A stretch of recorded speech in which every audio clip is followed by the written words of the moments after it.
Hey guys, how are you doing? This is Zeb from Zed Outdoors and I hope you're having an awesome day. So today I'm spending time with a dear friend of mine and talented craftswoman, Anna Barker of Anna Barker Craft. Anna, how are you doing? I'm doing really good, Zed. How are you? I'm doing very well, thank you. Excellent. Now, if you're not familiar with Anna, like I said, she's a very talented craftswoman. Now, a little interesting story how I met Anna. It was at my first ever spoon carving gathering at Spoonfest many years ago, and we were tent neighbours. We were. That was it, and that's what bonded our friendship. That's it, neighbouring tents. So she had to put up with my snoring on the first Spoonfest, right? But no, we've been friends ever since then. We meet at a lot of the events. We do. Across the United Kingdom, all different types, spoon carving, green woodworking, etc. Now, Anna Barker is based in the northwest of England in Macclesfield, which is in the county of Cheshire. That's right. There you go. But you're originally from the Midlands, you said? I am, yes. I'm from Kidderminster. Oh, lovely. So you've killed off the accent over time, then? Well, yeah, and I've never had an accent, Did you not? unfortunately. No, I wish I had. But So what Anna has very kindly done, I approached Anna because she doesn't really do videos or things of that nature, but I've known Anna for quite some time and she's a very talented lady with a huge range of disciplines of green woodworking and craft in general.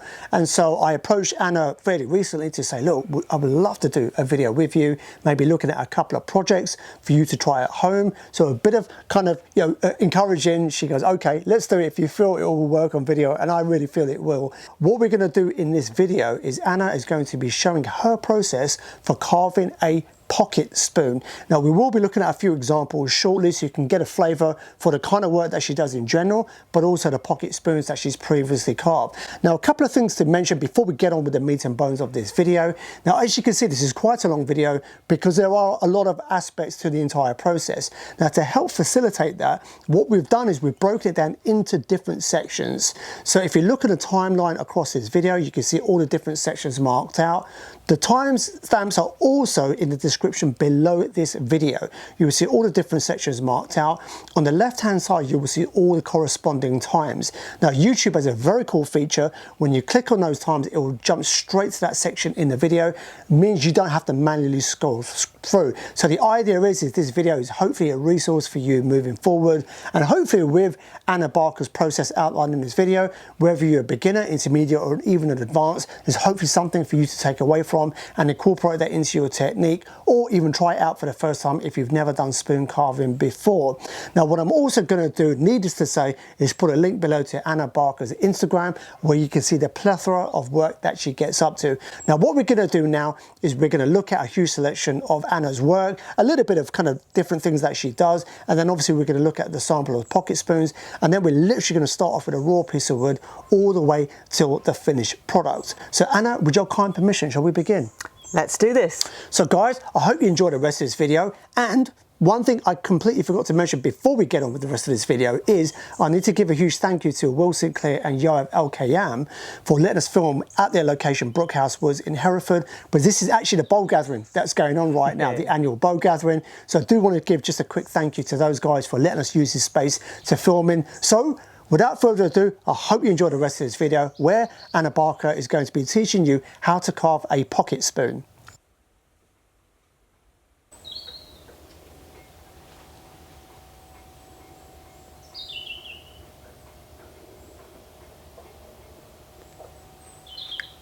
So Anna, before we have a detailed look at a selection of your work, I'm curious, and maybe the viewers are curious, a little bit about your background and your journey into craft, green woodworking and spoon carving.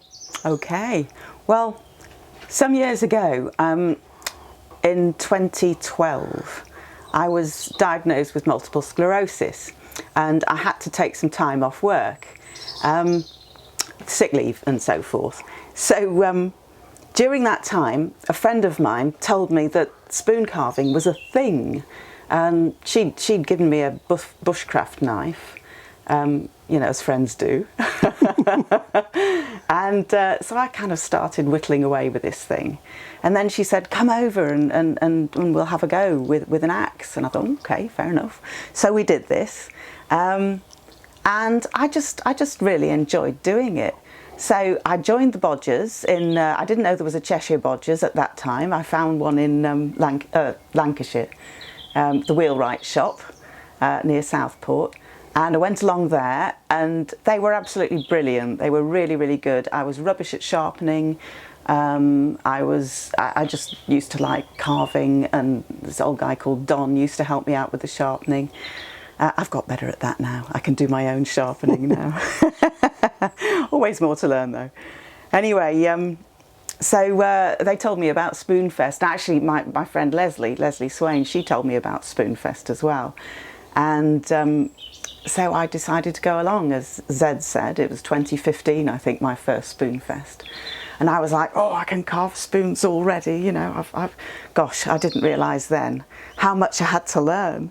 But it was great. It was really, really good. So I've been going to Spoonfest since then. And recently Spoontown and all of these other Bodger's Ball and all of these other things which Zed mentioned. So that's basically how I started. And if you don't mind me asking, maybe on a slightly personal level, you mentioned your diagnosis with multiple sclerosis. Yeah. So how do you find that intertwines with your craft? Well, I guess I'm kind of lucky really, because I know that some people that have multiple sclerosis tend to be, you know, in a really bad condition pretty much straight away. So I guess I'm lucky in that my symptoms are relatively mild. However, they do impact because I get right side strange sensations and tingling and burning, but left side weakness. And I happen to be left-handed, it's a bit of a pain really when I'm doing my axing work. And then, you know, after a while of using the axe and the knife, my hand tends to start feeling like a piece of overcooked spaghetti. So that can, you know, I just have to stop and rest really. And I change axes. I can use a heavier axe for getting rid of lots of wood, and then I tend to, for any of the closer work, I tend to use a smaller axe, which great. And I can still do it. You know, you have to work around things. You know, keep doing it, but you know. No, I appreciate you sharing that, because like I said, I do hear from viewers, subscribers who have various forms of, you know, illnesses, diagnoses, etc. So I always find it quite, I know it's a bit of a sensitive topic, but I think it's also important to talk about, you know, because a lot of people it impacts them in many different ways, and crafts can also be just very beneficial, you know, keeping the mind occupied, the hands occupied, etc. So I do appreciate you sharing that. Thank you. Okay, cool. Now, looking at your work, where would you like to begin?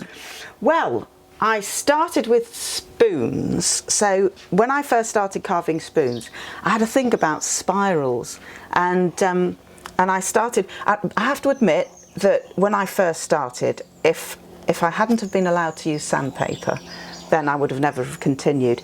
However, now I don't use sandpaper because I've learned how to do it better. Sanding can be an option if I want to use that option, but for now I don't. So I started carving these double helix spirals all the way down a handle and sanding them all, but now they're just knife finished. And I've decided that I can use them as a finial rather than doing the whole way, and it just makes it more comfortable. So those are the kind of, like, I like to do all sorts of different spoons, but not only small spoons. I have a go at big. This was my second attempt at a bent branch, and it's not perfect. I've been since on a course with Adam Hawker, and I can possibly know a little bit more about how to do it properly. But you know, it's a decent enough ladle. A bit of bowl carving. I love drawing my designs. I'm sort of a bit of an artist as well. So I just thought an owl would be perfect. So this is a piece of damson from my sister's neighbour's damson tree that had to go. And I just thought I'd carve an owl in the shape of a bowl, or a bowl in the shape of an owl, should I say? So I do that, and that was a little mini scoop from Mini Cookser from Jan Harm's course. I still you know, believe that I can learn a lot. Like, so I still go to Spoonfest and Spoontown and book on courses with other people. And it's you know, I'm learning all the time. So the other thing is, John Mullaney introduced me into to shrink pots, and since then I've learnt how to carve shrink pots, and I love doing it. So I like to do fun things with the bark, so obviously I like spirals, as you know, so I like to leave some of the bark on, and so that's actually got the cambium layer, which gives this wonderful finish when you paint it. And here's another spirally one that's got a little bark left in because of the strange shape. This is willow, and my mate John he turns wood, so he did the little finial for me. So I love the nobbles and bobbles of willow. That's great. And of course this one was carved for the Bodger's Ball this year, which was the coronation ball, hence the regal, the regal thing with a little whittled crown. Talking of whittling, my friend Heather, during lockdown, she started a Facebook site called the UK Whittlers, and I thought, oh, well, I'll have a go at this. So I started doing a dog linker owl, and I just like doing it. I don't do it that much. So the dog linker owl became my own version of puffins. And then I started doing some figures, and this one was my own little carving of, I call him Captain Birdseye Barker. So there you go. So that's a bit of fun. And then these little things, scoops. Whale scoops are done with the tails kind of like flat, which I think are lovely. So I thought, how can I make these mine? So I've decided to make them curved over, and when you put them down, they're like a little cartoon sperm whale, you know. And they become little necklaces, so little scoops for whatever you might wish to scoop, but necklaces really. Oh, and these, now some years ago I went to the Scottish Spoon Hoolie, and there was a chap that was carving these most gorgeous green men from avocado stones, and he showed me, or he talked me through what to do, and said that you can look it up on Google, good old Google. So I had a go. She's supposed to be a green woman, but I kind of like the owls, they're more fun. So there you go. And earrings, I like wearing earrings myself, so I do spoon earrings because spoon's my thing. And I always use silver, solid silver, so they don't react with your ears, and I like silver. So there you go. So that sort of kind of then brings us on to eating spoons. That's just a general sort of eating spoon. I've started doing this chip carving, which is fun to do. And then pocket spoons, which I love pocket spoons because you don't need an awful lot of wood for them, and sometimes it's difficult to get a nice good length of wood. Also, I like carving small, as you might have noticed with the earrings, and these are just perfect for carving small. So today we're going to be doing something a bit like this. So this is a little cherry one. So I've cold roasted the cherries in. There we go. And this is rowan. So I've chip carved a little kind of rowan leaf in. And that's ash. So I've cold roasted just the actual pores in the ash, and a few little lines along here just to help it along a little bit. So there you go. So today I'll be showing you how I do some pocket spoons like these. So here I have a lovely piece of cherry acquired for me by the lovely Nadine. So that's obviously been split in half. I'm going to split it into a quarter, and what I've learnt is that you need to go for the centre of mass, so I'm going to split it along that way. Now I'm not that strong with my left hand, as I said before, even though I'm left-handed, which is slightly annoying, but hopefully we'll be able to split it. I always have my axe out this way, because just in case it splits really well and then the axe is going over there. If you stand here and you're doing this and it goes really well, the axe is going to go into you. So I always do it like this, at the side. So There we go. So here we go. This will take a few wallops. Here we go. Right. Oh, not bad, not bad. That's it, I think. Just got to do the bark. Hang on. Let's get the old walloper out again.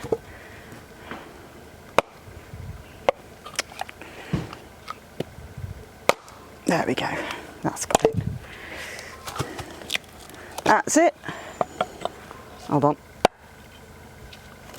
There we go. So 2 nice pieces of cherry.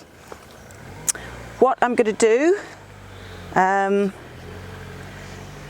either of these would do well, but I'm going to use this. This has got the pith in.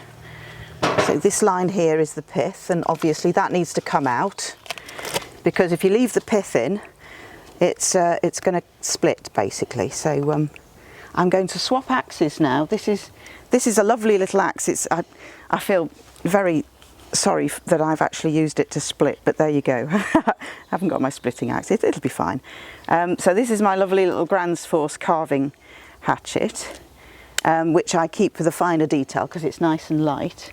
And then this one is my new little beast. This is a Svante Jarv. I've just learnt how to say it. Jarv. Svante Jarv. Small Viking axe, which is great for removing lots of wood.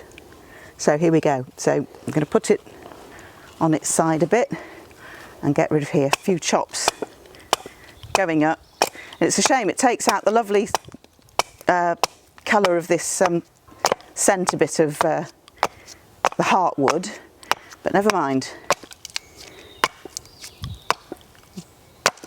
There we go, a bit of a knot, but that's going to be okay because I'm carving a pocket spoon, so it's not going to need that much, that length.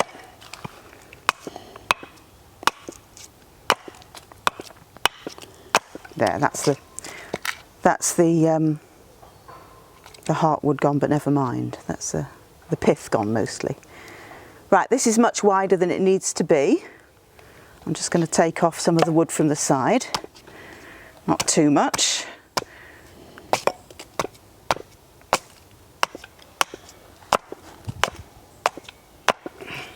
On the other side, plenty of wood there.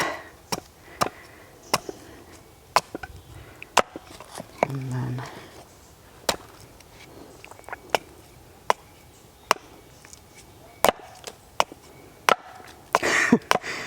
there we go, and the other bit. Okay, so still plenty of width for me to carve the bowl of the spoon. Some more of that's got to come off, but I'll take off this bark now.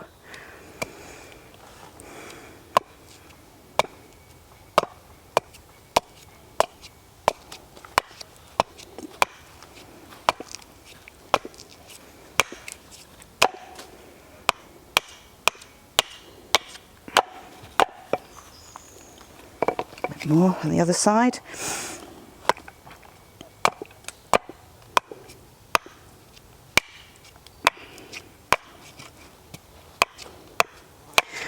Trying to have a firm grip of the axe, but let my wrist be nice and floppy, so that you get that the weight of the axe takes the wood out rather than the strength of the arm, which is just as well. Because if I was trying to use my arm strength, not a lot would happen. Right, a bit more, I think.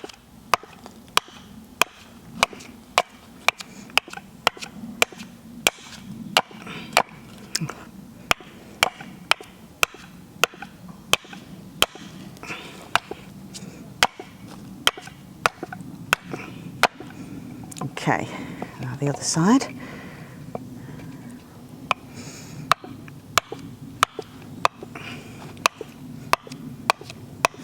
I'm going up a little bit higher. If you're a beginner, it's probably best to keep your axe below halfway of your piece of wood. But I've been doing it a bit, so it's not going anywhere near my fingers. I think I'll do the other side this way around. Yeah.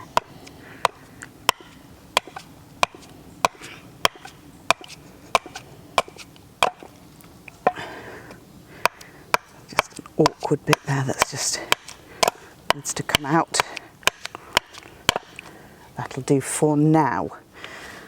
Right, so the back, obviously that's far too chunky for a spoon. So I'll just take some of the sides off again. Not too much, just enough.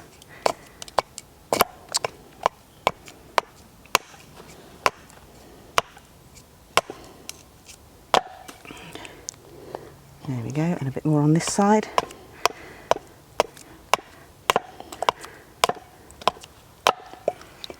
And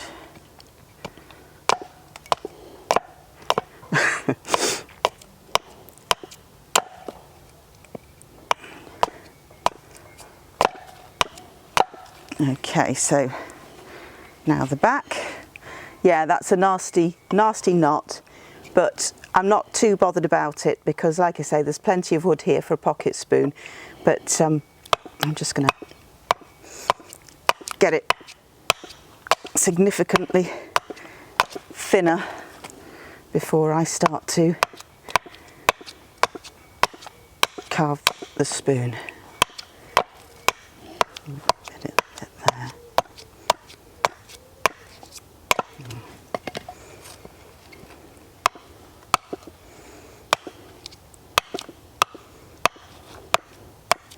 Just when I get up high here, I'm taking fairly tentative axe chops because I don't want to lose my fingers.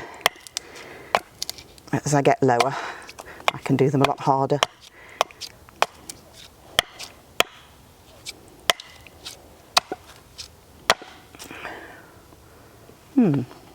Okay. So there's still lots of wood, far too much, but I'm going to put a bit of a crank in this. So, I've got my pencil. Which pencil is that, by the way? It's a Pica dry, and I've got this one because it's great for marking dry wood and wet wood, and this is very wet wood, which is why I use this one. Yeah. Oh, interesting. Yeah, it's a nice pencil. Also, my husband bought it me for my birthday, so got to use it. Right, okie dokie. So I'm going to have my, because of that knot, not that it really matters, I'm going to put my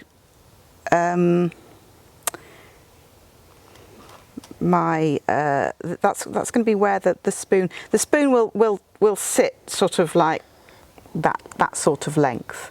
So as you see, a lot's going to be sawn off, but that's just going to be a saw mark. And I do use a saw.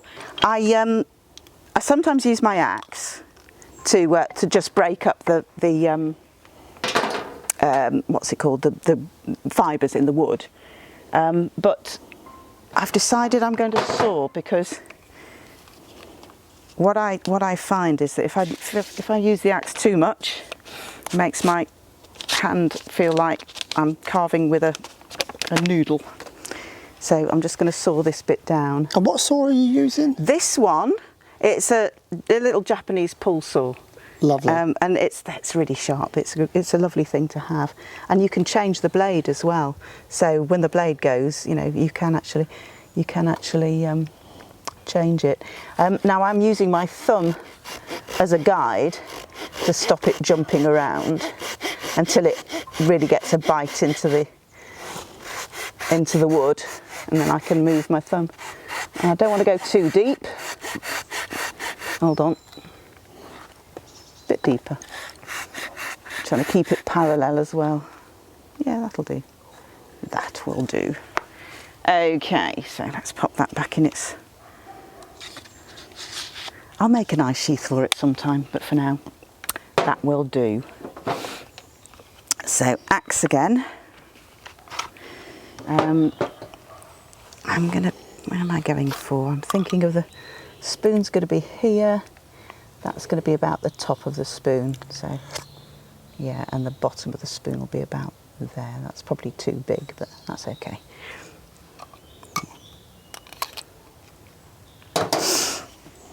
So, I'm going to go into here and I'm going to carefully take off some of this because I left a little bit of a bulge in there and I don't want that bulge. So now I'm going to take it down.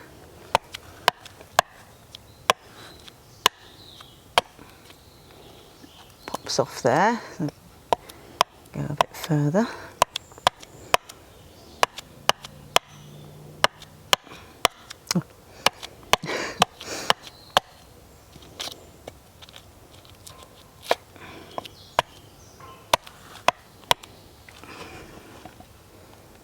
Yeah, I've just made this chopping block with a mate of mine with a chainsaw, and I haven't had one of these chopping blocks with a rest, so I keep forgetting to use the rest, but I think I'm going to use it now because it's very handy.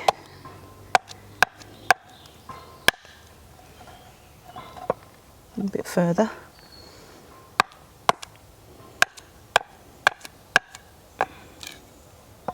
I think, actually, I'm a bit deeper on that side than I am on this side. So I'm going to get the saw out again and just straighten that out a little bit. I want them to be, that should do it, that should do it. There we go. Okay.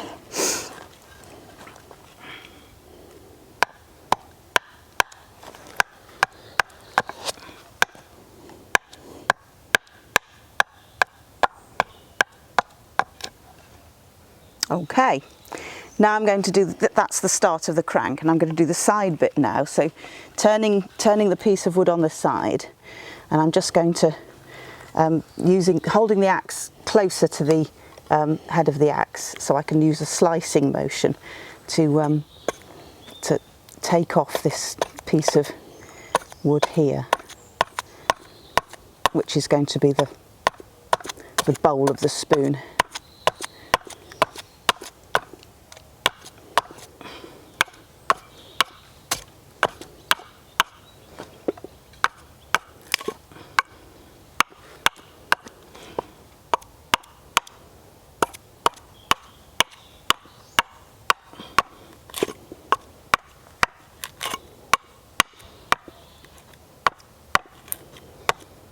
That'll do. What I do as well, because it's not the spoon, the bowl of the spoon's not right up against the end of the wood. I can do a little bit of careful axing like this, just to get rid of that little bit that's hard to pop out.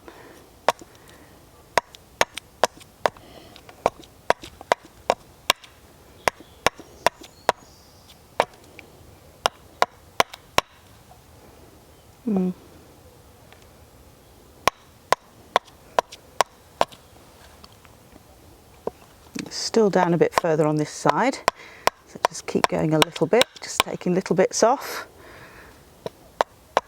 I think that'll do. Right, okay, so that's where the bowl's going to sit, and so what I'm going to do now is just pop my axe down for a minute. I'll just rest it in there, and I'm going to draw that centre line now. So I don't tend to use templates because I quite like the process of actually drawing the spoon, and so all my spoons are slightly different. I can't do batch carving. I really admire people who can. It's amazing, but I just tend to like the, I don't know, it's calming, it's relaxing, just working on each spoon individually, and it works for me. I really enjoy doing that. So I'm going to try and do the carpenter's way of drawing a central line.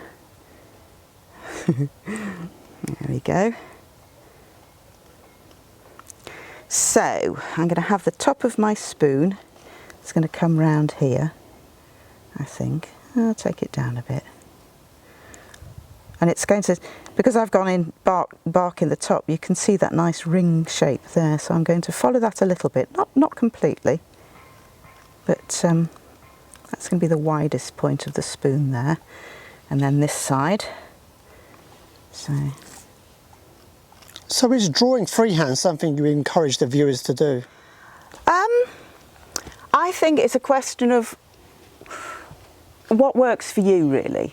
Drawing freehand's a lovely thing to do because you can create your own spoon, really, and just use the wood. The grain of the wood helps you sort of decide how it's going to look. I just enjoy doing it, but I know that I get lots and lots of little lines. I know which line I'm going to follow, but somebody else might think, well, hang on, you've got so many lines there, Anna. Which bit are you actually following? But the other thing, actually, for me, is when you draw your own spoon, sometimes my axing goes a little bit wonky, and so I can just redraw the spoon if I go into the pencil line where I shouldn't have done. So yeah, that's reasonably symmetrical. I like symmetrical spoons, reasonably symmetrical spoons. So I'm going to do a little mark there, which is going to be the widest part. That's going to be the widest part. The spoon handle isn't going to look like this, but that's the sort of widest part of the spoon handle. So I'm going to go like this to make a sort of nice little cut-off shape. Got a wretched piece. There we go. That's got rid of that little lump there. Yeah, try that again. And then there it goes, nice and thin in the middle. Okay, and then I'm going to put a little finial at the top there. I think, yeah, I'll put my finial there. So that's going to be the top edge of the spoon, and it's going to come round like this. Widest part in line with those little bits, just because I like that shape. And then round there, and then try and match it on the other side. So I've got my central line. But all the time when I'm carving this, I'll be looking and adjusting and so forth to try and get it to be symmetrical. Yep, that'll do. Yep, I'm happy with that shape for a spoon. Looking good. Okay, now looking at it this way, I can see it's all a bit skew-whiff, so I shall adjust that when I'm carving. So I'll carry on with the big axe for now and remove more wood. I'm going to start by doing this bit here. I want to get up to but not over the line of my spoon.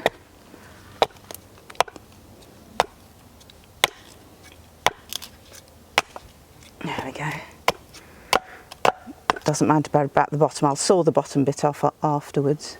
Now this side you can't see, but I'm just going to go. There we go. Right, okay. And I'm going to go down here. I'm not going to, what am I going to do? I think I'm not going to worry too much about this bit for now. Just take a little bit of it off and a bit off on that side.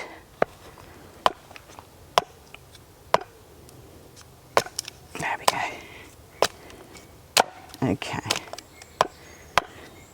Now what I'm going to do is I'm going to use the saw and I'm going to take off that part of the wood that I don't need. Just slot that in there. Get the trusty saw out.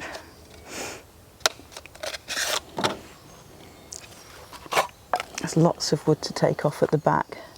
I want to make sure that's perpendicular to my central line.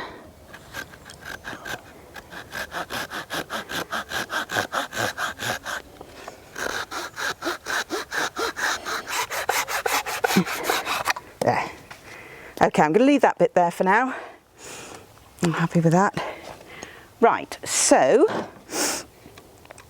it's important, I think, to remember to sheath tools when you're not using them. Can sometimes be a pain when you're in the middle of stuff, but I think it's the best thing to do. Right, so I'm going to take off the back of this now, some of the back of it.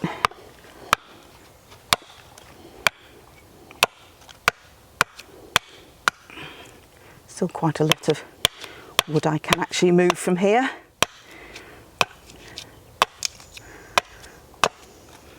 Yeah, still very, very deep, lots of wood to get rid of. Okay, and then a bit more on that side.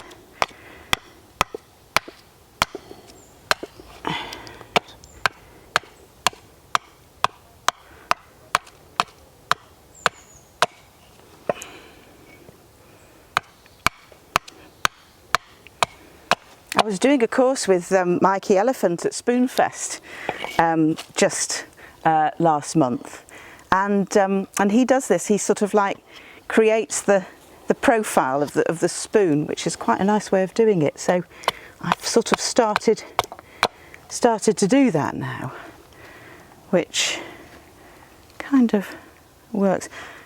I've got a high bit there. I'm going to have to adjust that with my knife, but that'll be okay.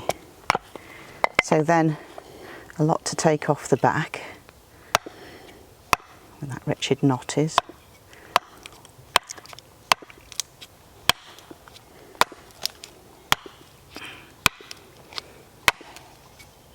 I've carved out the knot. Not that it matters. Arf, arf. But there's no race, no rush with carving a spoon. It's a really mindful sort of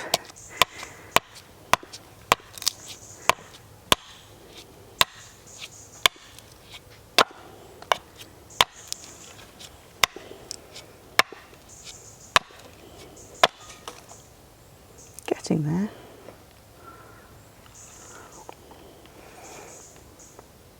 I want to keep this bit where the neck of the spoon is going to be. I want to keep that relatively wide because that's where you'll get the strength. Obviously all of you seasoned spoonies will know that, but any beginners, it's a useful thing to remember.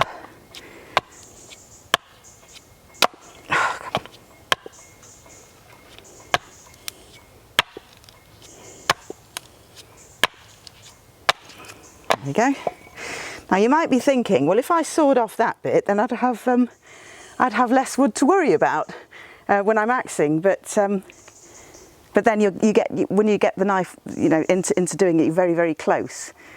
So I think it's good for me, it works to leave a little bit of length on the spoon for now, not forever, just for now. So I'm going to take down some of the side wood here.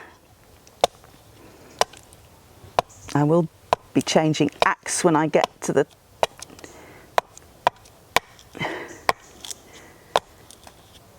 close bit, but that'll do.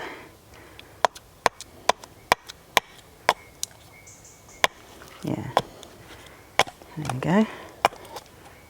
Don't need to worry about that bit, and swizzle it round. So I'm going to do the same on this side. Keeping my thumbs and fingers well away from the blade of the axe. I don't want to lose fingers. I find them quite useful. A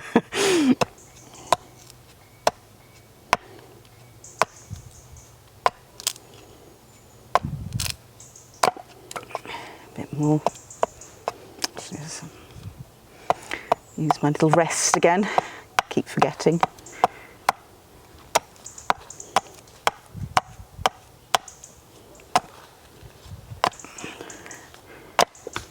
There we go. Okay, and a little bit at the sides, at the rounded end of the spoon.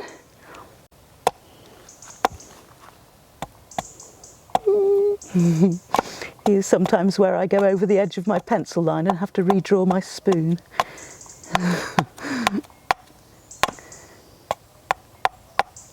hopefully this will still be a pocket eating spoon, not a pocket teaspoon.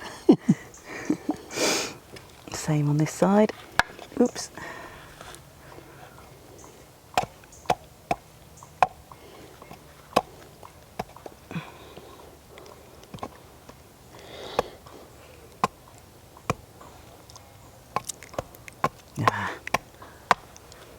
The more you can get off with the axe, the quicker the knife work will be.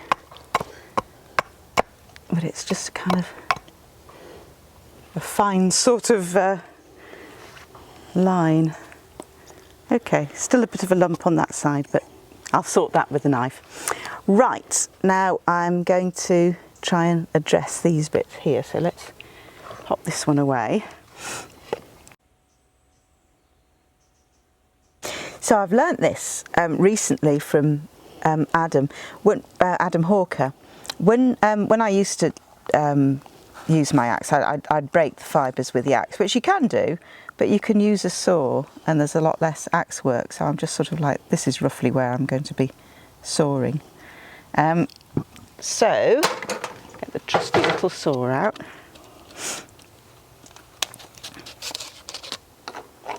Little stop cuts which will hopefully stop the axe from breaking my spoon. There we go. Now these things are so vicious, these saws, that you've got to be so careful that you don't actually saw further than you need to. So I'm going to stop a little bit. How's that? Yeah, it's a bit further. That'll do. And then this one goes a little deeper.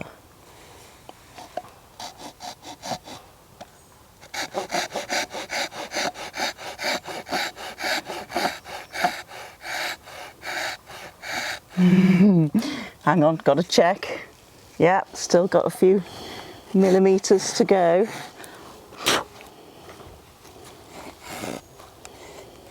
That'll do, because, yeah, I'm trying to be really careful here. Now, this, of course, is the tricky bit, because I can't see where my line is.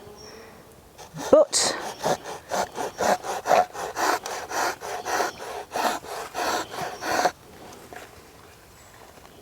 yeah, that'll do. And then to the side.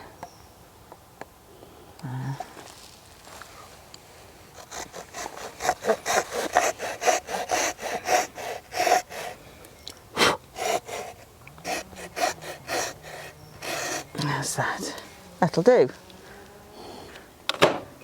So this is where I'm going to change and use my Grand's Force axe, which is a little bit lighter than the other one.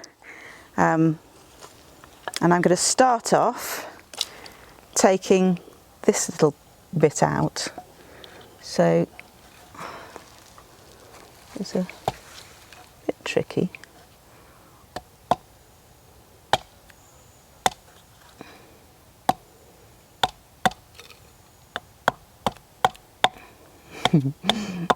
Going very gently.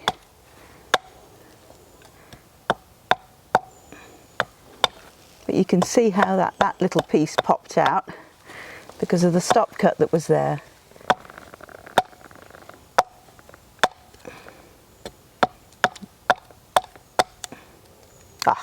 Stop cut's actually popped out. Never mind. Adam says that he likes to do it, and his challenge to himself is to leave those two bits in. But hey, that's Adam. I'm not Adam. Now I'm going to go for this side. Actually, there we go.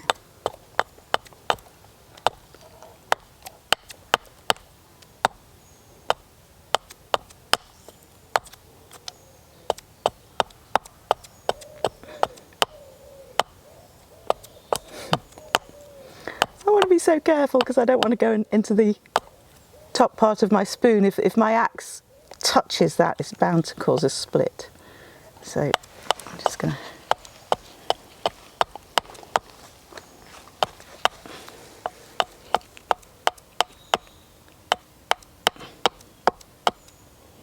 There we go. That'll do. Now the same on the other side.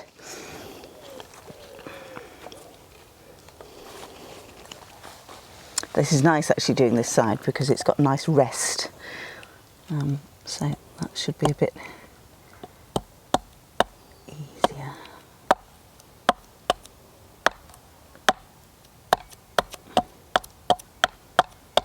Oops.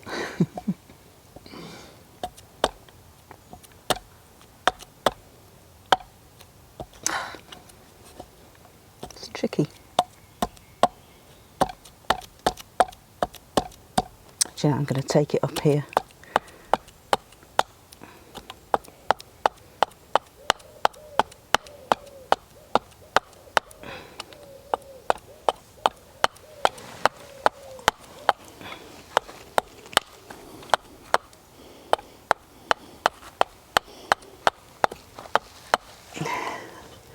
That'll do for now. Yeah. Now this side.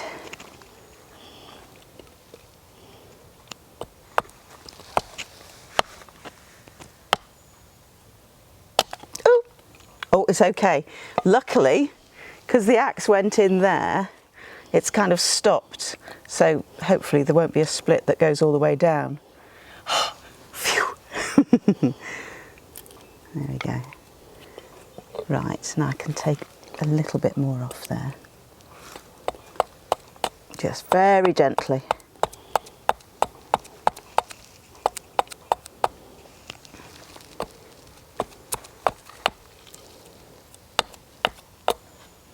That's a better.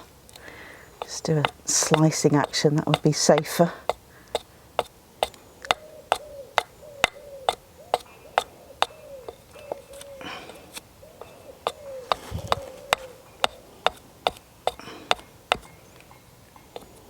That'll do. I'm not going to worry about those bits, then that knife will take those bits off. I'll just break up the fibres around here a bit. I'm not trying to get rid of the wood, but just break up the fibres so it's a bit easier to knife those out. There we go. And the other side. It's nice fresh wood, this.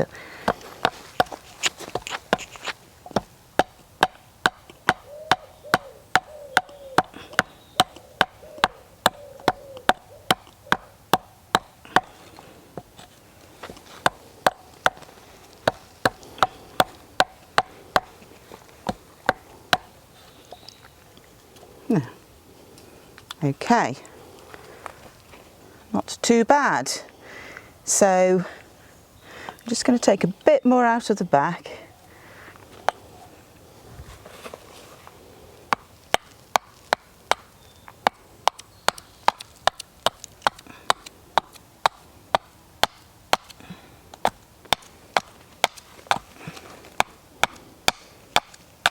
Okay, and I think finally, before I start using the knife, the last thing to do is to saw that bit off and then take the corners away. So this bit, I'll just come round here.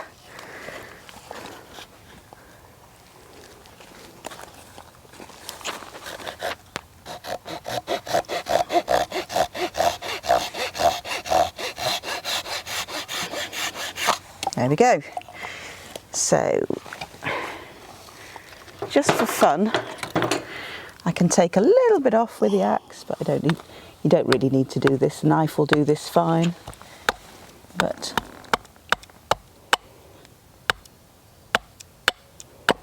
on the other side.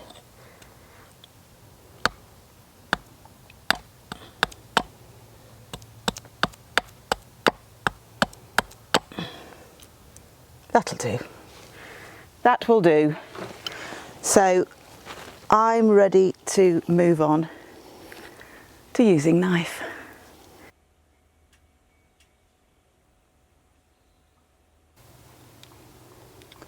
So Anna, with the axe work out the way, what's next in the process? So the next thing to do is the knife work, and I like to start off by making a nice profile from the top, a nice view from the top, and then I'll work on the side from the top, and then finally the back bit, before I scoop it out. Some people like to scoop out the bowl shape first, the hollow of the bowl, but I prefer to do that sort of like later.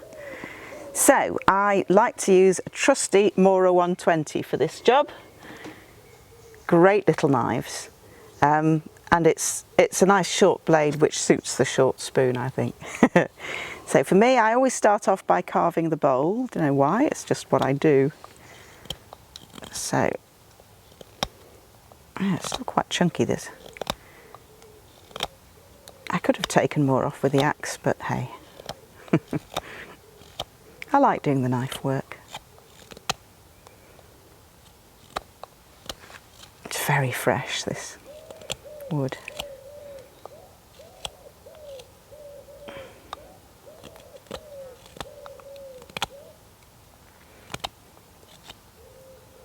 And on that note, I think we say thank you to Nadine Grundy. Absolutely, for yes. sorting the wood out. She's a great person, is Nadine.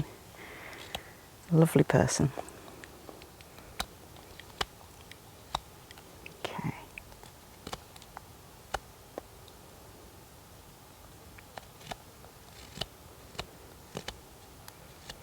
Trying to make sure that I'm keeping them parallel to the front top face, and that becomes apparent later on. Now this side.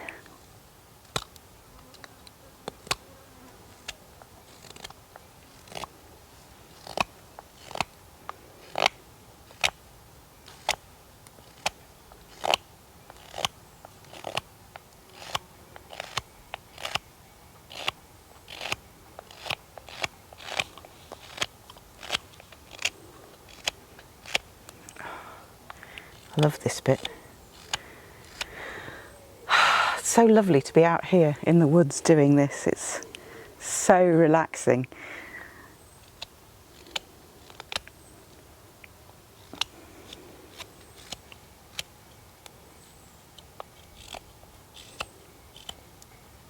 Okay.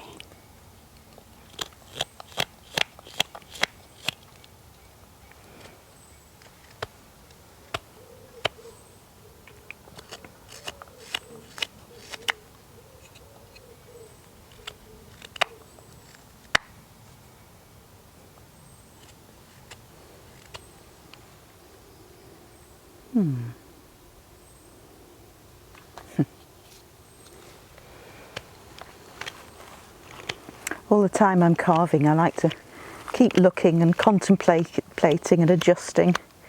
And I can see it's not perfectly symmetrical at this point, but never mind.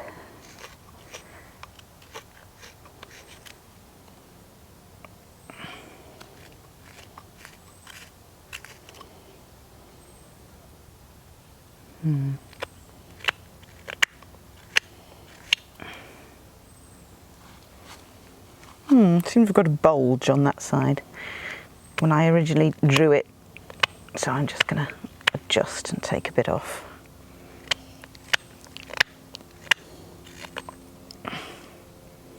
It's better.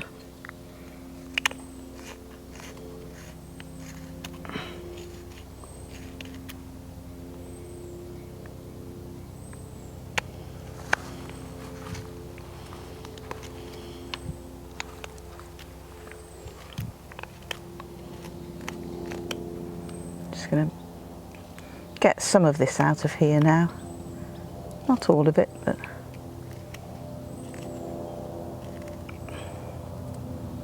that'll do for now. Same on the other side. I think if you if I didn't have the problem with my hand going a bit wonky, I'd probably have taken a bit more wood off with the axe, but I quite like the mindful process of using the knife.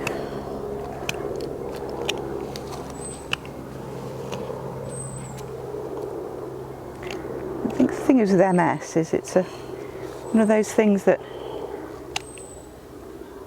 for me I have to just kind of find ways around. Whereas it may not be the same thing that somebody else would do, but you know, rather than just saying, oh well, I can't do that, won't do that, it's much, for me it works much better to say, okay, well I can't do that, so how am I going to do it so that I can? What am I going to adjust? That means I can still go on doing this sort of thing. There we go.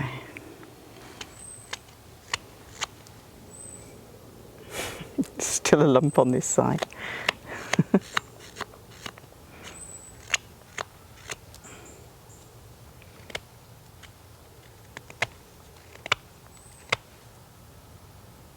Yeah. It's a bit better.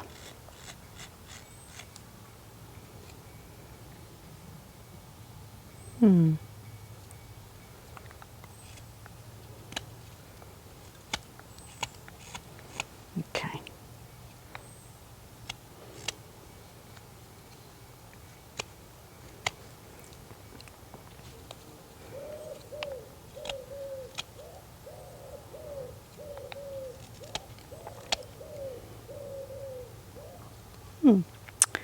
It'll do.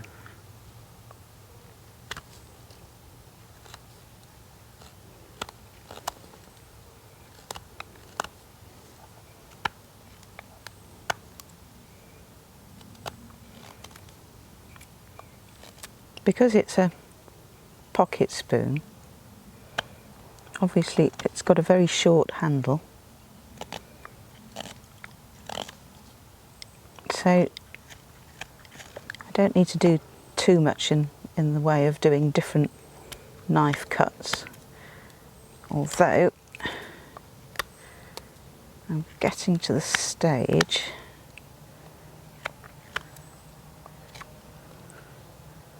I'm going to have to do one of these things here now. Not quite sure what it's called, but the bit where people say you can't carve towards you, but you can with this one, so long as you make sure your elbows are locked into your waist and your wrists firm. You don't want a floppy wrist here. You want to make sure you're doing, you know, the angle of the knife is there, not there. So, and you're pulling with your arm, not with your hand. So that keeps it safe. Okay, that'll do for that side. Now this side, actually I'm going to take a bit more out here first. Yeah.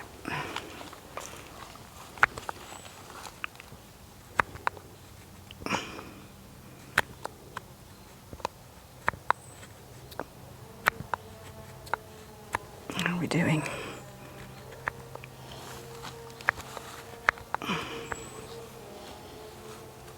It's a funny shape.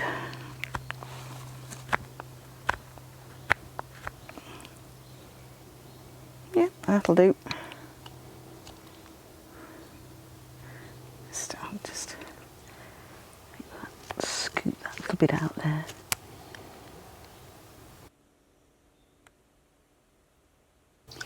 Okay, so I've basically got the shape I want, and I've basically got the sides kind of like perpendicular and parallel to each other, which I wanted to do. So what I'm now going to do is show you how, with this one, show you how I get that sort of nice smooth shape, and also I like to put a little kick in the handle as well, so that when you're using it you've got a sort of nice place for your thumb to rest, and as well as a nice smooth crank in the bowl. So what I do is I actually go for the corners. With this one you can probably see that side's a little bit higher at the moment than that one, so I'll start with that, just taking that down. Okay, I'm going to be careful where I put my knife, not get too close to my fingers. So because it's easy, I'm going to start on this side now. I like to do it like corner, take corner off, and like this, and go up the side.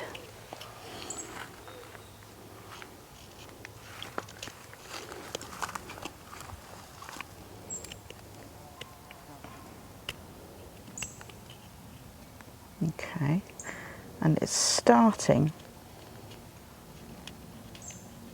to get a nice little sort of side profile there. There's a bit of a jump there, but that's okay.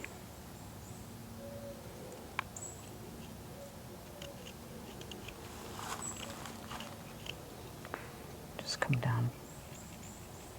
There, that's better. Okay, so now I want to do the same on the other side.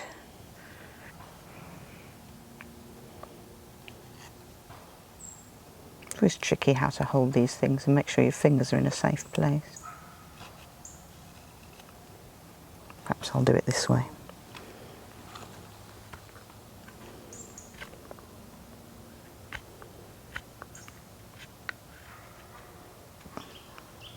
And now I have to turn it.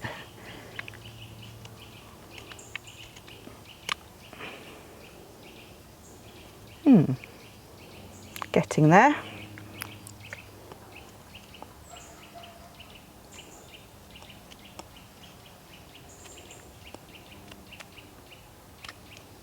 And then come back down this way.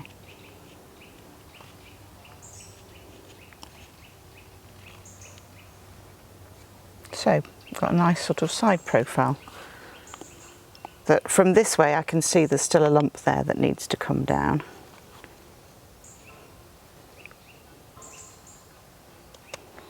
I'm always constantly stopping and looking and seeing if it matches. Nearly. Okay, I can adjust that later. Okay, so the eagle-eyed of you will have noticed that we've changed our position. Apparently Z informs me the light was not quite right where we were, so so here we go. Let's carry on.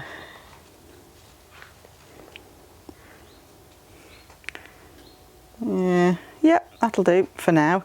Now what I like to do, the same action to cut a scoop out of the top to get that little dint in the top, that little kick at the back. So from the corner, take the corner off.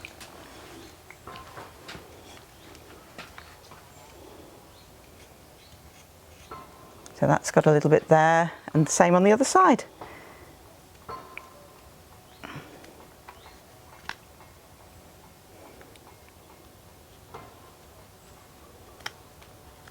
Okay, that looks almost right. So now, when I cut this out,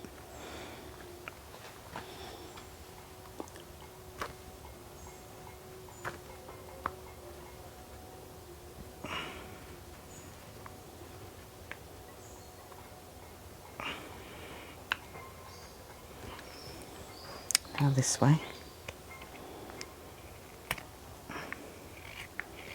So you can just shave off those bits that you don't want. And again, this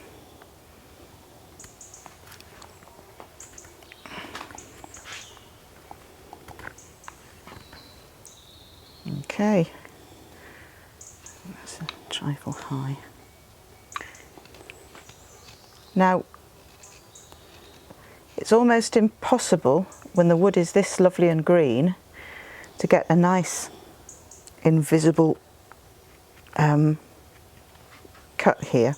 So when it's dry, I do finishing cuts, and that will get rid of little things like that where it's not, you know, not quite how you want it. The other thing, you know, about carving these little bits is they're great little finger grips when you when you want to turn your spoon round, when the handle is this small. You want to turn the spoon round and keep it nice and safe. Okay, right.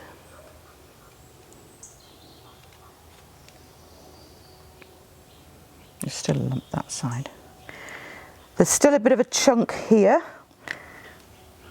but once I carve out the bowl of the spoon, I'll address that. So what I'm now going to do, before I carve out the rest of this, you know, the bowl, I like to do the back now, which, as you can see, is very chunky. So I'm going to take quite a bit off here, quite a bit off here.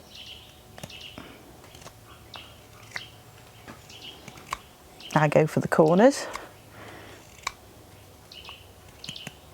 Those people with lovely big strong hands would just do it flat. Now down.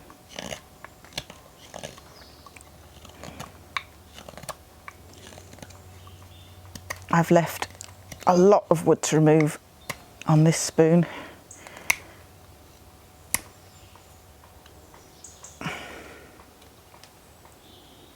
Still a lot to remove. Lots to remove here as well, but that's okay.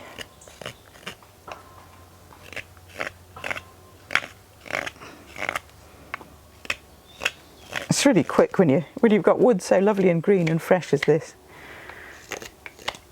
Nadine's done us a marvel.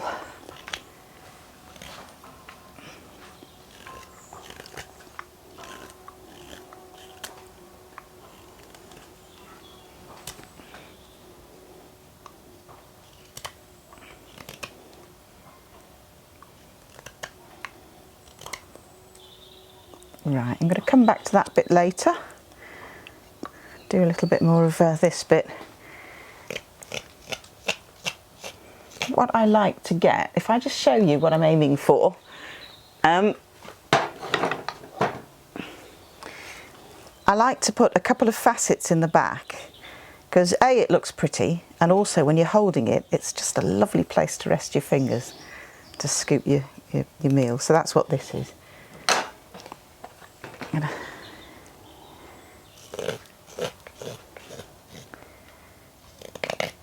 I'm going to bear in mind that I've got to leave this bit quite chunky, but it's too thick at the moment, far too thick.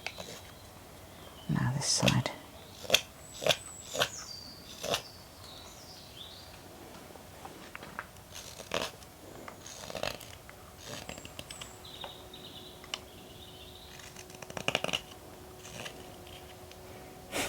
Love the pattern there that's in the grain. Now here, I don't want to, actually, to be honest, I was going to go and carve this bit now, but I'm going to take a bit more from here. So a second facet, I think.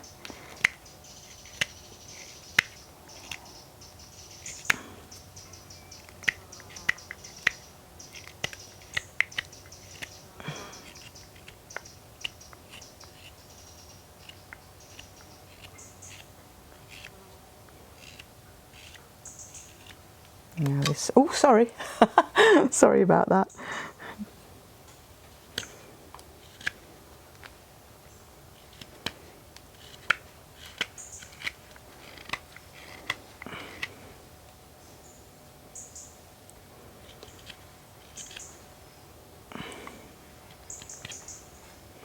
Okay. Now, just in case I haven't got those quite parallel, I'm not going to take too much off here at the moment, so I'm still going to leave a bit of a chunky 3 mils or so around here, which I can deal with when I've taken the scooped the bowl out.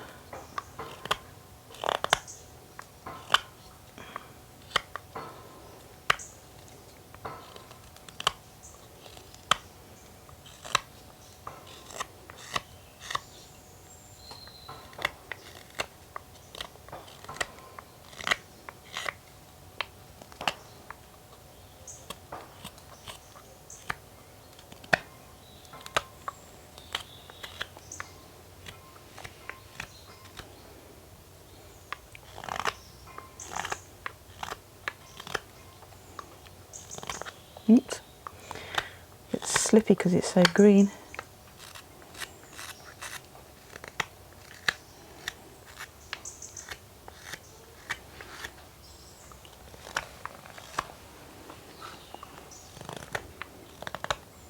Okay, and that's very rough, and I'll definitely do some more work on that before I let it dry. But for now, she says, and carries on. For now, I think it's probably good enough to, yeah. Oh, that'll do. It's good enough.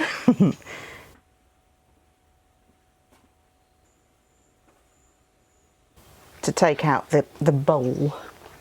And for that, I'm going to use one of these marvellously stoffer Scorpy things, which I absolutely adore. It's wonderful. It's hollow ground, so it's nice and easy to keep sharp. So here we go. So, yeah, so I'm going to start off cutting cross grain.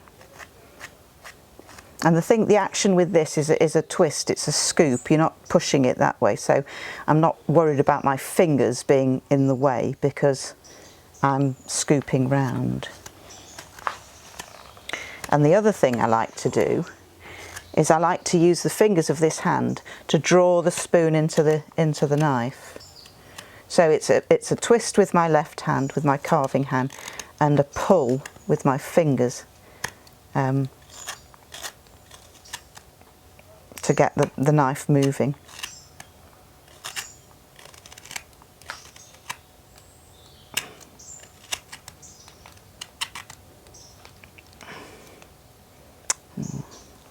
Now this bit I always have to do going with the grain, unfortunately, but it works. And needless to say, people use whatever spoon, hook knives they have. Oh yeah, absolutely. Hook knives are fine. If I was using a hook knife, I'd be using it like a standard right-hander's hook knife because I'm pushing it away from me.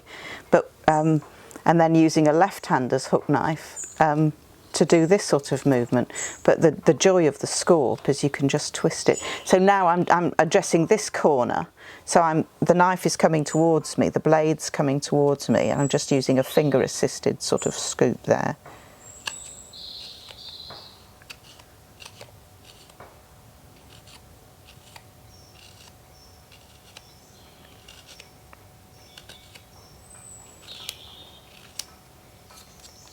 Okay.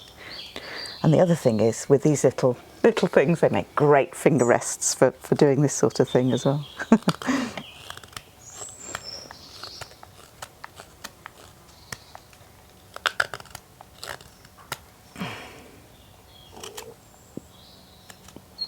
Cross grain is best. Not always possible.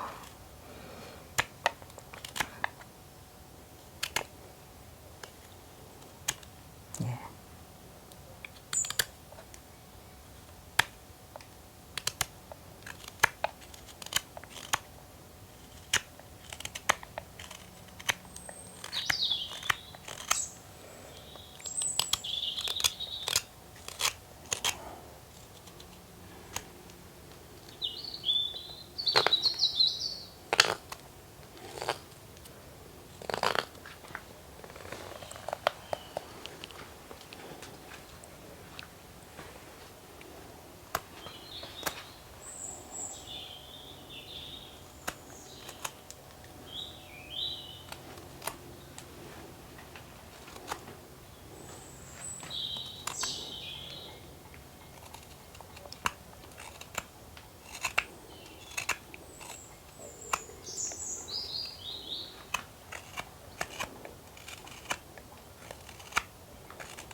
Okay.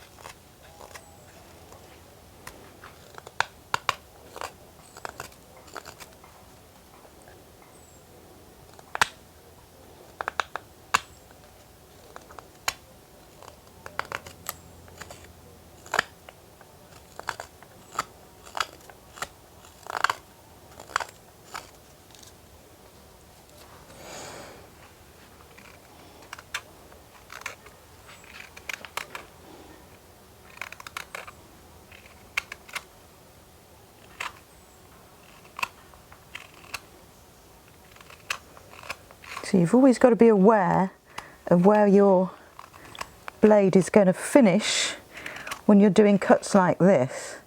So yeah. But like I say, I'm doing a twisting, so if it slips with the momentum from the twist, it shouldn't get my fingers.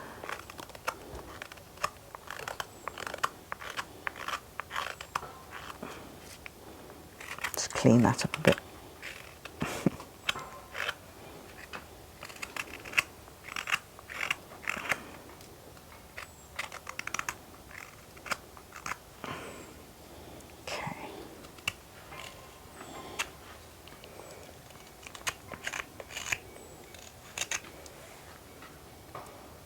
Now at this point I'm looking at my spoon and I'm thinking, well, actually, I can see now where it's kind of off in its symmetry. So even though there's more work to be done on the spoon bowl, I'm going to go back to the knife and I'm going to see if I can just clean it up. This side's sticking out too much.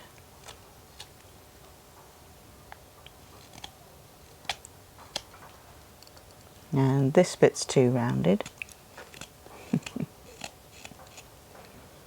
That's better. Yeah, that's better. Okay. Just make it a little bit more pointy at the end, not too pointy. I generally like to do a rounded point so it fits in the bowl nicely and scoops up your breakfast porridge or whatever. Even though pointy spoons look lovely.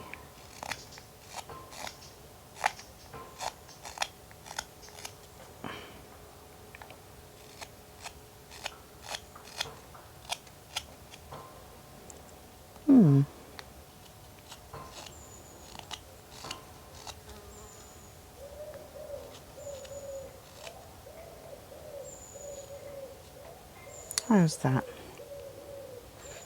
I think there's a bit more on this side.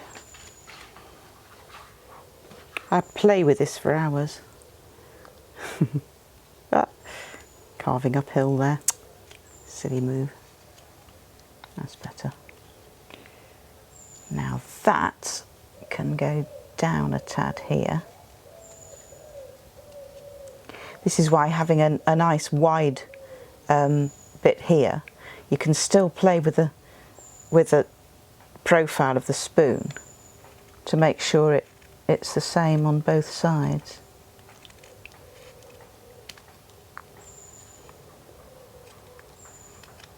And then coming back downhill.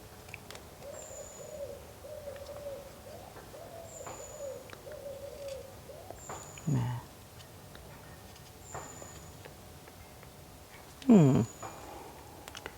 Not bad.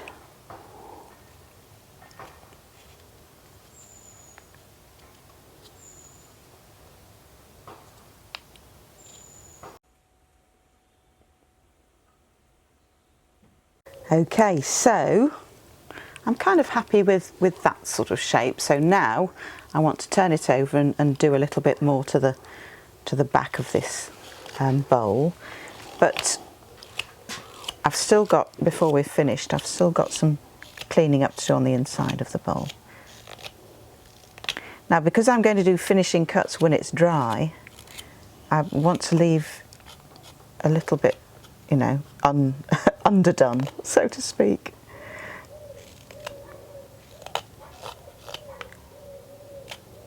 On this side.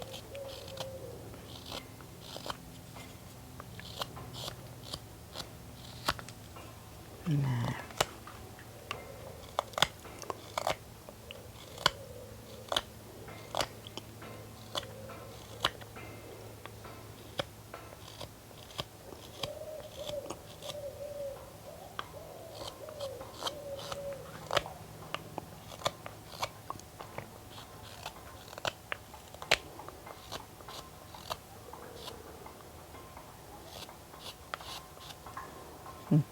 See, there's a big lump, sorry, there's a big lump there. So obviously that needs addressing. So stop and look all the time.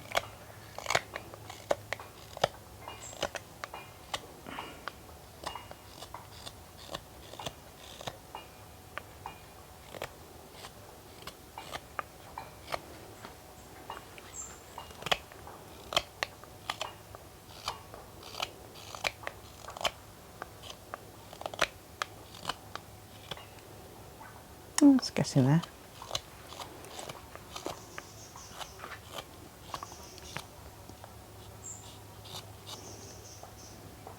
Okay. Now, a bit more into these side facets, and that will take a bit more off the back handle of the spoon. On the other side.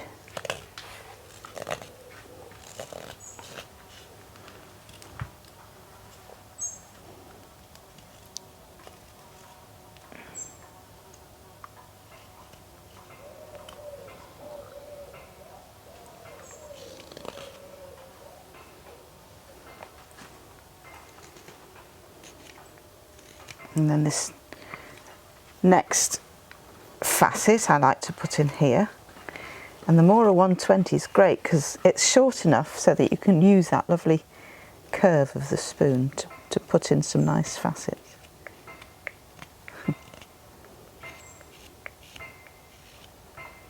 The curve of the knife, I mean. Did I say curve of the spoon? You're not going to be able to put very many good facets in with a spoon.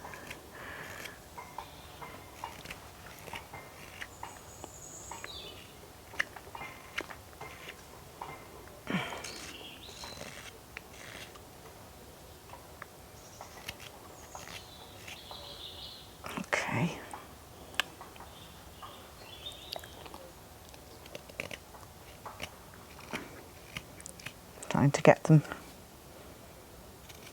to match. Always looking and always adjusting. That's the way I do it.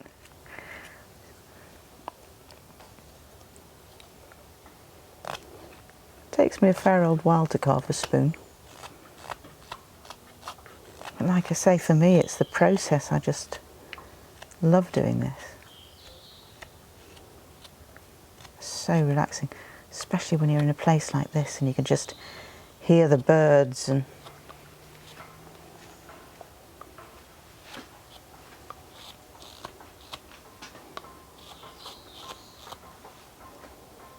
the pounding of the forge in the background.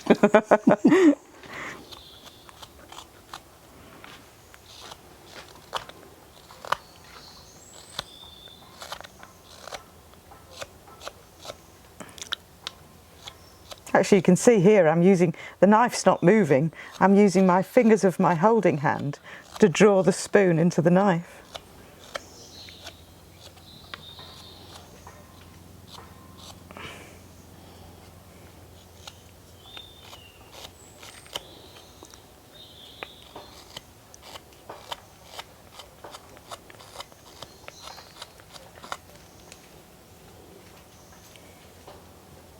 Those are a bit too pointy, those facets. I'm going to take the edge off a bit.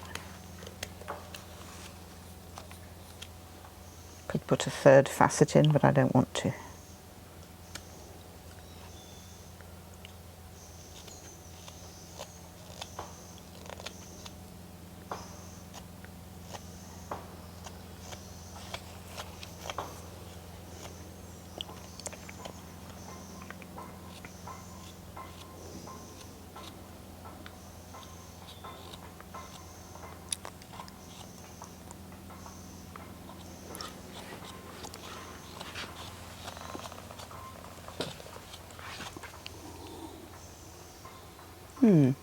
So now I'm kind of looking at the shape along the top there. There's a bit of a lump there, so that's going to go.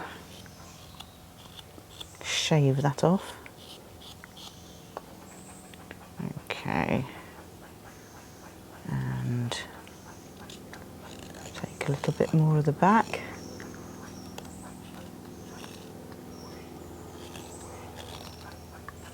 I have to do this little pull cut now.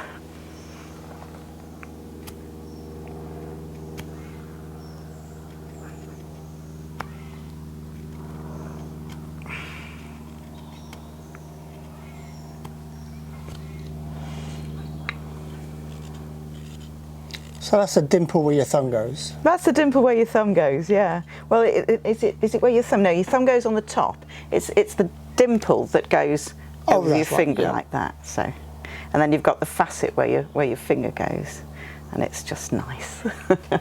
Okay, so that's obviously got to be sorted out, and the tip there where I've still got the pencil lines. Oh, specs, they really annoy me. I'm constantly having to push up my specs as they fall off the end of my nose. Okay.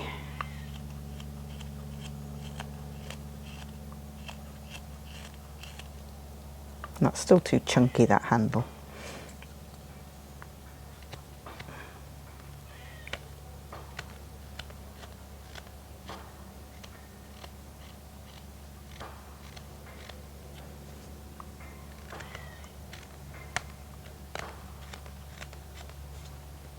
So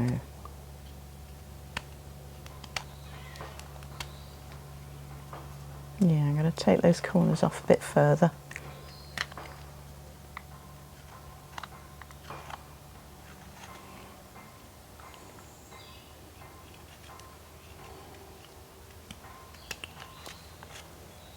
What are we doing?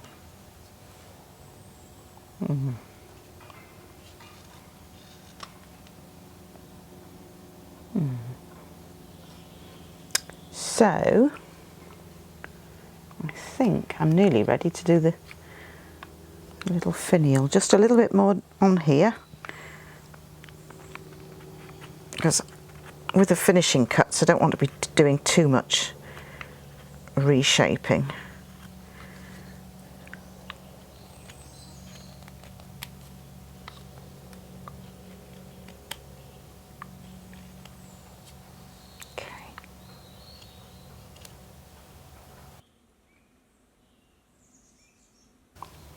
Right, so I've almost got this where I'm going to leave it to dry. I kind of like that shape.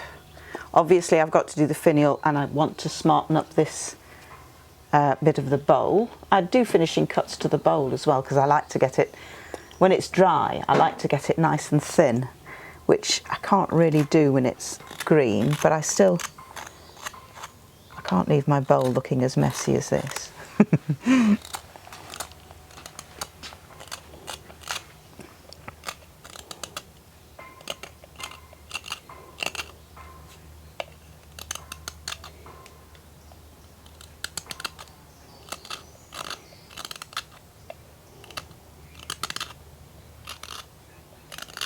There.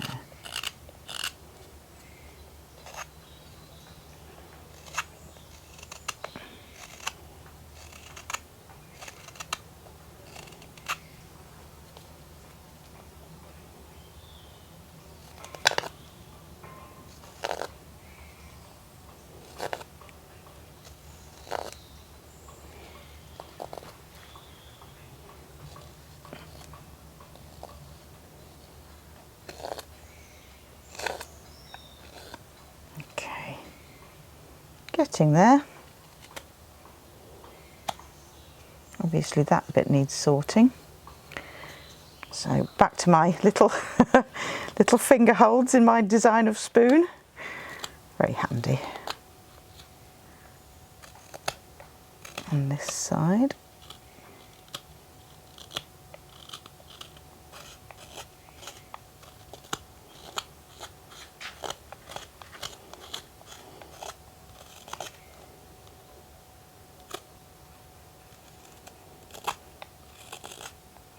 There we go.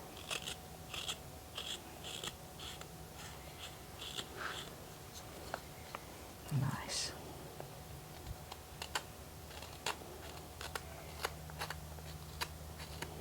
Now a feel. Your fingers will tell you where the thick bits are. It's not too bad actually. I think that when I do my finishing cuts, there's plenty more that can come off the back. So yeah, not too bad. I'm gonna have to do a bit of work on the back now.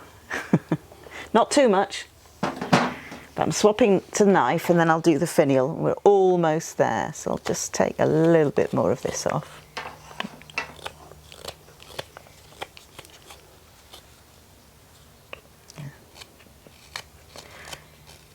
This is the bit that's going to go in your mouth, and this bit really needs to be nice and thin.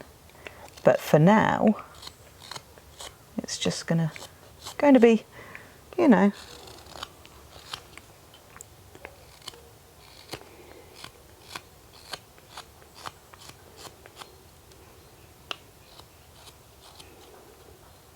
yeah,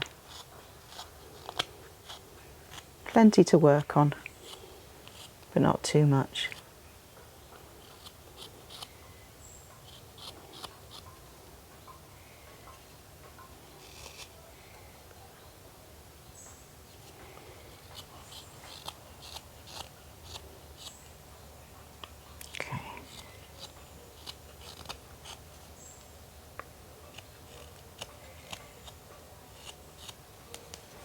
Do my little test. Bit of a bulge here still.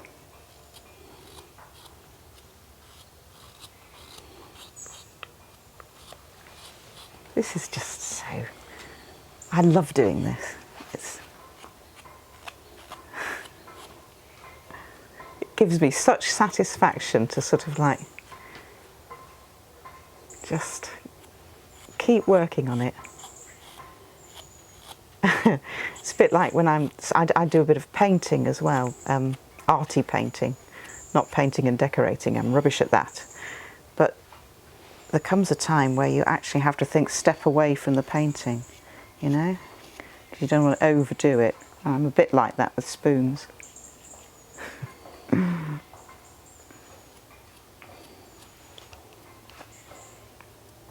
Yeah. It's a fairly good sort of, roughly the same all the way. There's no particular bulges, but it's obviously thicker than I'd want it to be. So that's gonna dry in a bit. I'll just show you how I do my finial. Now, you can probably see that I've chopped away with a knife. I've just chopped away the side bits there.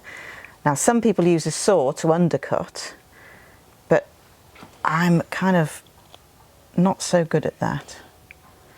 I always manage to pop off the finial when I've tried that. I need to practice more. But so it's obviously much too wide there. So I'm going to cut down into here at the front. Just. And then I do a little, this is not going to go anywhere because I'm using my fingers to sort of like stop the knife. Oh, caught there, but never mind. Stop the knife from catching me. Let's just take that bit off.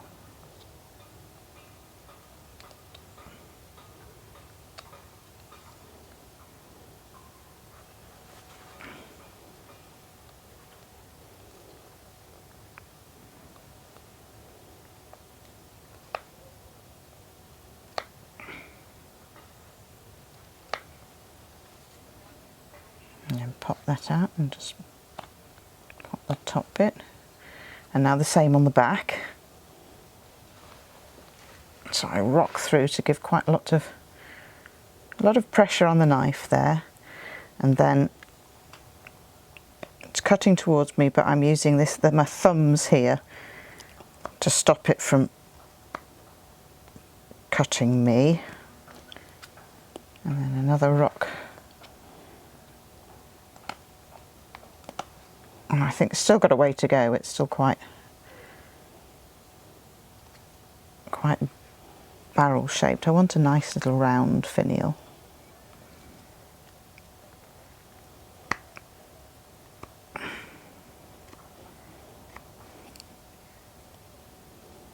And then a rock to pop that out. Another one, go a little bit deeper.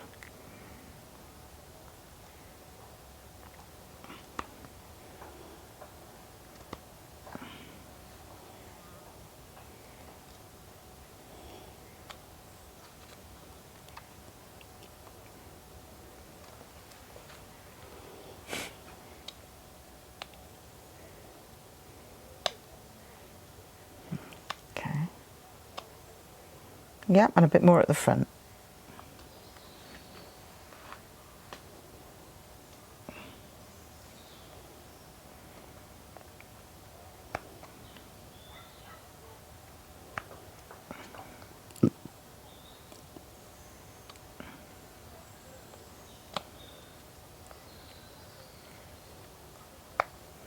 Okay, so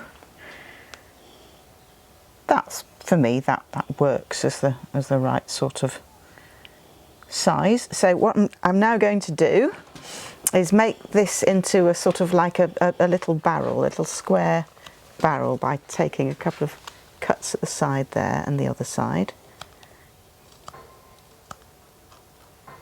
So we've got that sort of shape, and then you need to go down under it. So a little rock. I'm going to make it a bit skinnier and then under. And in a bit further.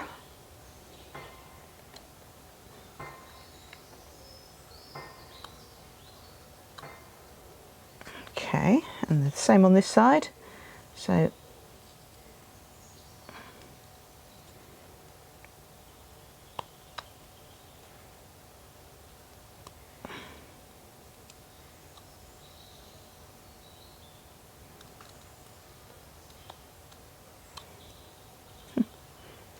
take that little bit off, a bit pointy there. Okay, that's coming on. Then same for this bit, so in at the top, same on the back,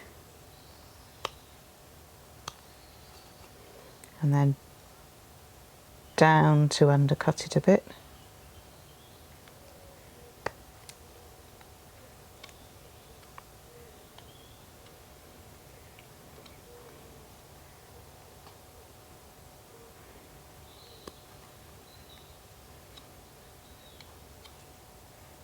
Yep. And the front, oh, hang on, go under.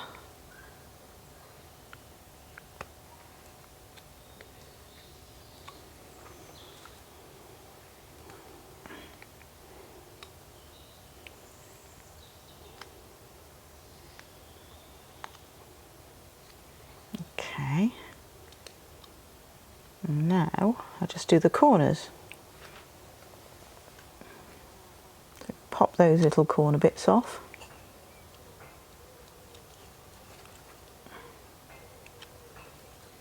And down a bit, all the way round.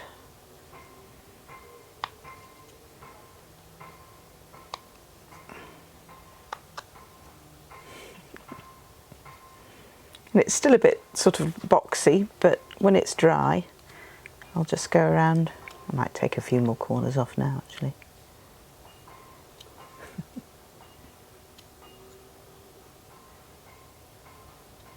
Yeah, that's the start of what will be a lovely little finial. And I can see from here that I need to slightly adjust the shape there and there.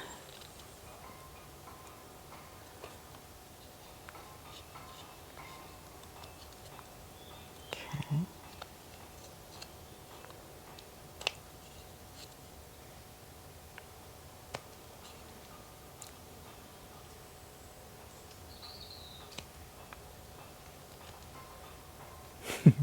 Do this for hours.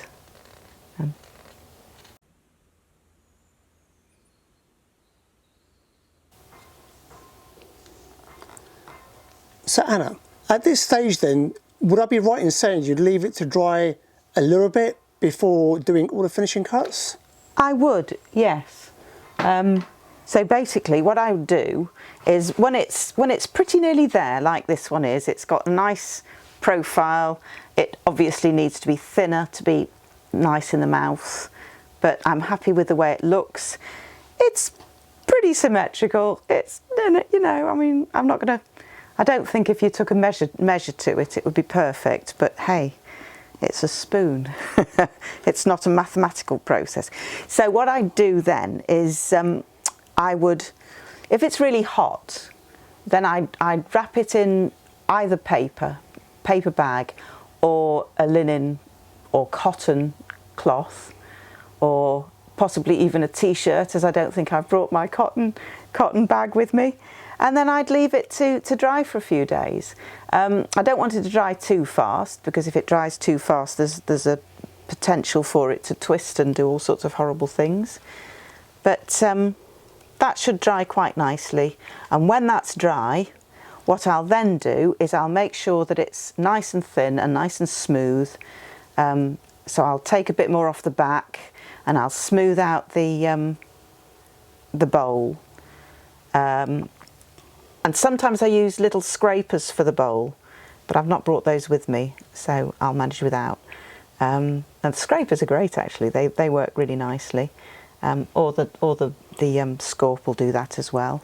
And then I'll do a little facet all the way round, and round the edges there, and make sure that those facets are nice and neat and work for the reason that they're there. They're not just for looks, but, you know, actually, if you can see, for me, the way I'd use this spoon, I've got two facets, one for my middle finger, one for the finger, and then the thumb is nicely rested in the little shape of the handle. So that's it. So that's what I do.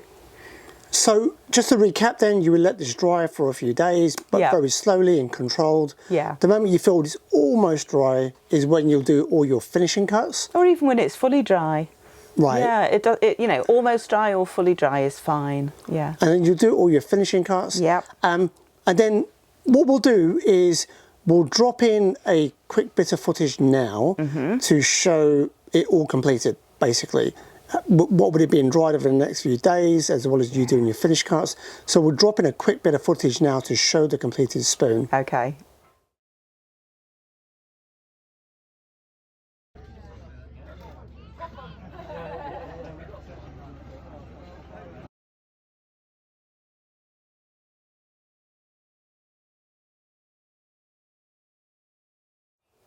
So with that now out of the way, so assuming obviously it was fully dried, based on the kind of outline that you've just given, in terms of your oiling, what is your personal preference for oiling?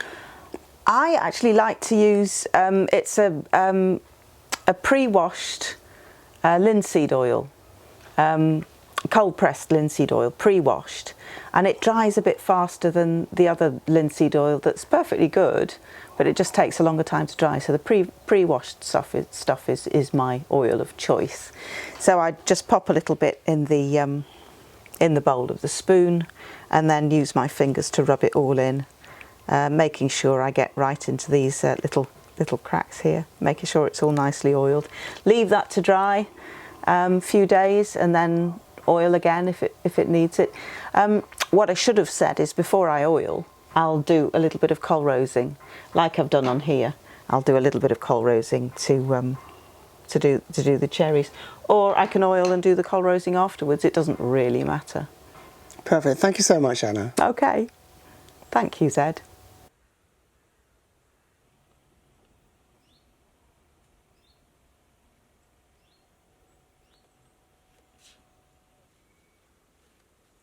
So there you have it, my friends, and that is a wrap for this video. Anna Barker, It's been a pleasure. the pleasure has been all mine. Thank you. Thank you, Anna. There's a lot of thank you going back and forth. Oh, yeah. absolutely. You can tell we're British. No, right? thank you. That's it, that's it. So, a few things to wrap up on. Number one, I do want to stress actually something I didn't mention at the beginning of this video, but this is the first time you've been on video, isn't it? Especially teaching. Yes, it is. Yes. Yeah. Check that out. It's never easy, right? And so Anna did have some reservation. She goes, "Oh, what are they going to think of me?" And da da da. And I was like, "Oh, you'd be awesome. Just do your thing." The whole point of me doing these videos is just to get an insight into her process, and hopefully you've garnered something from it. I know I have. Every time I film these videos, I'm always learning, picking up things myself, and there's been no different this time around. So a few things to kind of mention while we wrap up this video. Number one, as I mentioned, this is obviously a long video, but there are a lot of steps in this process. And so to help facilitate that, this has been broken up into different chapters. Hover along the timeline of this video, you'll be able to see those. Also, there are in the description just below this video. On the left-hand side, there are all the times related to those timestamps. YouTube has a very cool feature. If you click on that timestamp, it will go straight to that section of the video without you having to manually scroll through. That means it helps you facilitate watching the video a lot easier if you just want to go to one particular section whilst using this video as a training and helpful resource. Also, what I'm going to do is put a link below to Anna Barker's website, which is kind of work in progress, but if you go there, you'll hopefully be able to see that some of the wares that Anna Barker will be selling them when and as she has them available. Like she mentioned earlier, she's not this kind of mass producer. It's just, you know, a few items here and there, but the items she does make, she takes a lot of time, care and attention to do those. So whatever is available, you can view those on the website. I will also be putting a link to Anna Barker's Instagram, which is Anna Barker Craft. And the website is also annabarkercraft.com. Now with the Instagram, I ask for one thing. If you're getting any value from this video whatsoever, it will mean the world to me. Go and check out Anna on Instagram and give her a follow. I don't even ask people to subscribe to my channel, right? All I ask is if you get any value from this video whatsoever, it's just our way of saying thank you to Anna for allowing me into a space to record this video and to hopefully help you guys out. So like I said, link below to her Instagram. Alternatively, just do a search for Anna Barker Craft. Now, the final thing I will say is, if we get time on this visit, as I'm here with Anna Barker here at the Bowl Gathering, if we get time, we will try to record a second video. And the second video will be making little scoops. Here we go, little whale scoops. So we showed this earlier on in the video when we were looking at the myriad of craft that Anna has made. So we spoke off camera and she was saying, look, you know, we can potentially show this. Yeah. So if we do get time at the Bowl Gathering while we're here today, then we will try to record that. If that has gone through, then a link to that will be down below in the description and pinned to the top of the comments. Okay, so in that, Anna will show her entire process for making a whale-shaped scoop necklace. So Anna, as we end this video, are there any words of yourself, maybe as encouragement or advice to those that are watching? So we have a lot of beginners, intermediate and advanced, but I would say we'll lean more towards beginners or people that are in the early stages of carving, stroke spoon carving, all the way to kind of intermediates. And looking at, as a reflection on your journey, is there anything you'd like to share to those that are watching? Well, now, I would say give it a go, have a look. Just make sure that you take note of the safety issues if you're new to carving. You can watch and you can have a go with the axe. Just remember, make sure your fingers are out of the way and you're just carving nice and low. Knife, usually carve away from you, and just give it a go and enjoy. Yeah, that's what I'd say. Enjoy. Yeah. And one little caveat I will add is, obviously, it's not feasible for everyone, this next suggestion, but where it is feasible, try and attend a local meetup. Yeah. You know, they're absolutely fantastic. Anna attends a lot of local meetups as well as across the country, and same with myself. Especially here in the UK, you've got associations like the Bodgers Association, you've got Facebook groups, and it's a great way of finding out about localised meetups and spoon clubs and green woodworking meetups. So in the UK, those are great avenues to go down. And obviously, you have things emerging in other countries as well. And social media is a great way of finding out about that. But if it is a feasible thing for you to do, then definitely attend like a localised or kind of semi-localised meetup to meet people in the flesh, see what they're doing, talk, share share ideas. You're always going to, inevitably you'll bump into someone that has more experience than you do in whatever discipline it may be. It might just be a particular skill set like sharpening or something. And I'd say that, yeah, make sure your tools are sharp. That's really important from a safety issue. Yeah, 100%. Once again, thank you so much. It's been a pleasure. The pleasure has been more mine, Anna. We're not going to do the thank you back and forth again. We've already done that. But I really do mean that. Thank you once again. Guys, I really do hope you enjoyed this video. Link will be below to the second video if we're hopefully able to film that. And links below to everything else, to Anna's website and her Instagram. And like I said, all the timestamp details of all the sections of this video also below in the description. And with that being said and done, really do appreciate you watching if you have done all the way up until the end, and we shall see you on the next installment of a Z Outdoors video. Until then, I hope whatever you're doing, you have a blessed day, a blessed week ahead. From Anna Barker and myself, Z Outdoors. Peace out.